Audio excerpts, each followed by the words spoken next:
Why? Why? If you have T-Mobile 5G home internet, you might be hearing this Why? a lot. Why? Every time your internet slows down during the busiest hours. Why? Why? Because your network gives priority to cell phone users. Why? Good question. Why not switch to Cox Internet with 2 times faster download speeds than T-Mobile 5G home internet during peak hours? Okay. Stop the whys and visit cox.com/5G home for details. T-Mobile prioritizes certain T-Mobile phone users over home internet users during times of congestion. Call from mom. Answer it. Call silenced. Instacart knows nothing gets between you and the game. That's why they make ordering from your couch easy. Stock up today and get all your groceries for the week delivered in as fast as 30 minutes without missing a minute of the game. You have 47 new voicemails. Download the app to get free delivery on your first 3 orders while supplies last. Minimum $10 per order. Additional terms apply. I'm Tony Kornheiser. This is my show. My friends come on. We talk about basketball now, golf, and the metronome of your life, baseball. Whether it's opening day, the big tournament, or one of the majors, we have the best to preview it and break down just what happened. Listen on the Odyssey app or wherever you get your podcasts. All right, Paul Suellentrop joins us from Wichita State Strategic Communications. Paul's recently done a podcast with Kevin Saal, who is a frequent guest on our show. We've talked N.I.L. with Kevin. It continues to be one of those topics that confuses me and I don't have a great understanding of. And Paul, how are you? Welcome. I'm doing well. Thanks for having me. Yeah, so talk about the impetus, what led you to sit down with Kevin and talk to him about not just NIL, but a lot of different matters as it relates to Wichita State athletics. Where'd that come from? And then did you learn much in the conversation? I did learn a lot. Some of it was refreshed. Some of it was he has a good way of putting things or explaining things. I think it came about because transfer portal, NIL, is always top of mind here. And as we get to the spring after basketball season, there's a lot of, we've kind of become just like Adam Schefter or, NBA. We are transaction crazy. And this is kind of maybe unfortunately become transaction season in college athletics. So it was a big thing that was on people's minds, on Wichita State fans' minds. And Kevin is the guy that can explain it. And so I had him on the podcast. So I've noticed recently Kevin Saal getting into some Facebook comment section, trying to talk with fans, trying to kind of help them understand how important, at least from your conversations with Kevin, is his desire to kind of help fans understand kind of the new landscape of college athletics. Yeah, and I noticed the same thing. That was one of the reasons why I had him on the podcast. That's, he's doing a lot of outreach in that area, and I think that's a strong indication. I think he would tell you it is might be the most important thing he is working on in that, in that area. Is that I think there's a feeling that it would not be unique to Wichita State, but there's a feeling you've got to get NIL right. You've got to get a plan. NIL has to work with other parts of your department, which he talks a lot about in the podcast about, not just NIL, but, doing good things for the athletes as far as academics, as far as mental health, as far as strength and conditioning, all those kind of things. You're trying to wrap it into a total package to recruit and perhaps more importantly, retain them. Well, Paul, is this how do I word this correctly? Let's just do it this way. Is Wichita State behind with the NIL situation, and what are they going to do to fix it? Because that has to be part of the big problem. Yeah, definitely. And I think, as he said, I think he regards Wichita State as being behind. He started, it'd be 2 years ago in, I guess, late June or early July. He regarded it as being behind. I think that my impression is it was a very rules-following culture at Wichita State, or is a very rules-following culture at Wichita State. But when NIL first came, it was intended to be something, and it pretty quickly turned into something totally else. And if you were trying to obey the letter of the law, as I think Wichita State and other schools were. There was an opportunity where you got run over by schools that were not concerned with the niceties of what it was supposed to be. And I think we all know, or many of us know, and I keep using Sydney McKinney as the example. NIL was intended for an athlete like Sydney McKinney to be able to do a camp and make $500 or sell her art or do those kind of things and make some money from her athletic abilities, from her name, image, and likeness. And I think it pretty quickly became a recruiting inducement. And if you were not on the cutting edge of that, or if you didn't already have those kind of recruiting inducements, as part of your setup, you maybe were behind.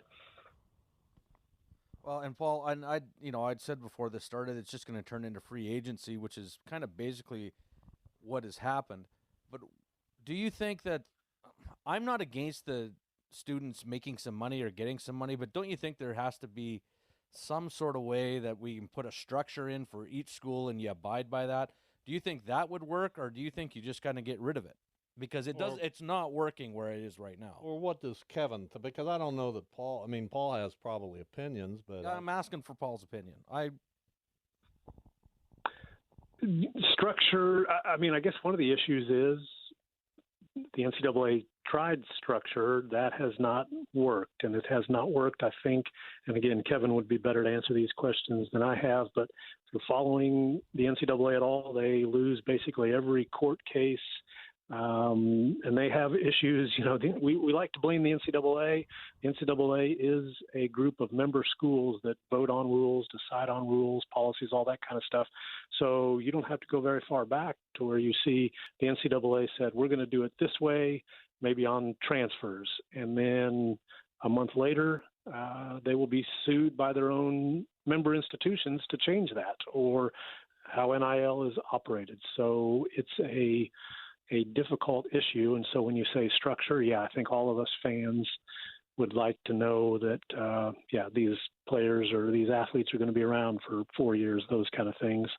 But that does not seem to be, the NCAA can't get any backing to do that. Paul Suellentrop with us, Wichita State Strategic Communications. He just did a podcast with Kevin Saal. You can hear that. If you go to, tell us how to hear it, Paul. Where would people go to hear your podcast? You can go to GoShockers.com, and there's a link there, a story that will send you to the podcast. The Roundhouse podcast is the name that is what it's called. So NIL is just one thing. We've also got the transfer portal. We've got gambling now, which is pervasive in all of sports. The president of the NCAA recently said that it would be his desire to eliminate prop betting from college sports. I certainly understand that perspective. It just seems like we've entered a realm that was unimaginable 10 years ago with all of this coming at once. I was thinking earlier, we used to lament the one-and-dones, the players that would come to college, spend a year, and then become draft eligible and head off to the NBA. Now we have one-and-dones all over the place from their choice, the athlete's choice. I guess there's a question in there somewhere, but you mentioned fans. How much harder is it going to be a fan of college athletics as we continue to see this massive turnover, this vagueness when it comes to NIL, the potential of gambling issues? That could all pile up, couldn't it? Yeah, it is not an easy time to be a fan, to be a coach, to be an administrator, because all these things that you're mentioning are big, earth-shaking changes. And I guess we'll see how sustainable some of this is. I guess my thought would be, and probably not much different from a lot of people, is that we get money is important. We all like money. We all like being told we're wanted. We all like being told we're needed. And so when you are a 20-year-old or a 21-year-old and you have opportunity to make more money and somebody is telling you how much they want you, I get it. And sometimes those transfers may work out well.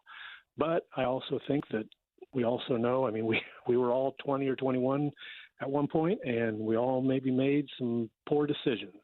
And there is value in doing hard things and sticking together and learning and grinding through. Those things can all be helpful. So we're kind of in this dilemma of how do we help and, shape these young people. That's kind of what coaches do. That's why they got in the business in a lot of cases, is to help young people and guide them through. And sometimes that takes on,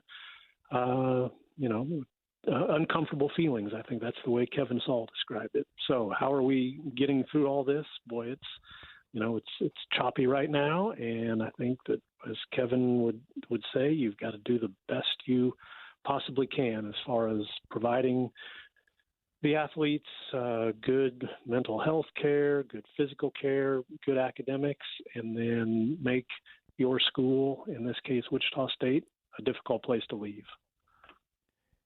Do you think, Paul, I'm thinking like Moneyball, when Oakland, a small market team, found what they then called a market inefficiency and started building team different ways. Do you think that will exist in college basketball?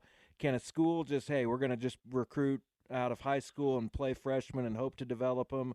Or is it this way for good? And if you're not doing the things that every other school is doing, then you're just going to fall behind? Yeah, I think that's a really interesting area, because all coaches at a lot of different levels, whether it's NCAA Division I on down, will tell you the high school kids are the ones who are getting squeezed out here. And so I think to really take advantage of that, you would maybe need to be a coach who was really secure in their job, so that you could live with recruiting high school students. So now you're playing your 19-year-olds against 22-year-olds, 23-year-olds, and that may be difficult. Always with the risk that that 19-year-old that you maybe invest 2 years in is going to, enter the transfer portal at some point. So I think that sounds like that's really possible. I'm not sure every coach is going to want to go that route, because you may be sacrificing wins down that path. Well, look at the case of John Calipari just this year. A lot of young players on Kentucky's roster. That's the way he likes to do it. He likes to have young players on his roster. They went pretty far, but they got ousted early in the NCAA tournament. The Kentucky fans were extremely vocal, calling for his head. Calmer heads prevailed. He's going to be back at Kentucky. But you're right. I mean, the way he does it may become even more rare, because I'm not sure that a guy like John Calipari can continue down the path that he's been on when it comes to recruiting and playing young players. So lots of unknowns in the world of college athletics. Paul, thank you. I really appreciate having you on. Anytime. Thanks, guys. Why? If you have T-Mobile 5G home internet, you might be hearing this Why? a lot. Every time your internet slows down during the busiest hours. Why? Because your network gives priority to cell phone users. Why? Good question. Why not switch to Cox Internet with 2 times faster download speeds than T-Mobile 5G home internet during peak hours? Okay. Stop the whys and visit cox.com/5G home for details. T-Mobile prioritizes certain T-Mobile phone users over home internet users during times of congestion. The national sales event is on at your Toyota dealer, making now the perfect time to get a great deal on a dependable new car. Like a legendary Camry, built for performance and available with all-wheel drive, you can count on your new Camry to get anywhere you need to go. And with available features like heated seats and a multimedia touchscreen, you can stay connected in comfort and style. Or check out an affordable and reliable Corolla with a trim for every lifestyle. From the hip and agile sedan to the sporty hatchback, there's a dependable Corolla built just for you. Plus, both Camrys and Corollas are available in hybrid models, so no matter your style, you can drive efficiently and affordably. And right now, your local Toyota dealer has more vehicles in stock and is making delivery on new vehicles almost every day. So visit your local Toyota dealer. And check out amazing national sales event deals on Camrys, Corollas, and more when you visit buyatoyota.com. Offers end April 1st. Toyota, let's go places. Hey, it's Jim Costa from Cash the Ticket. Tourney time is here. Mike Valeni and I are going through every matchup of the big dance, region by region, game by game. However you want to digest it, it's there. Download Cash the Ticket today. It's on the Odyssey app or wherever you get your podcasts.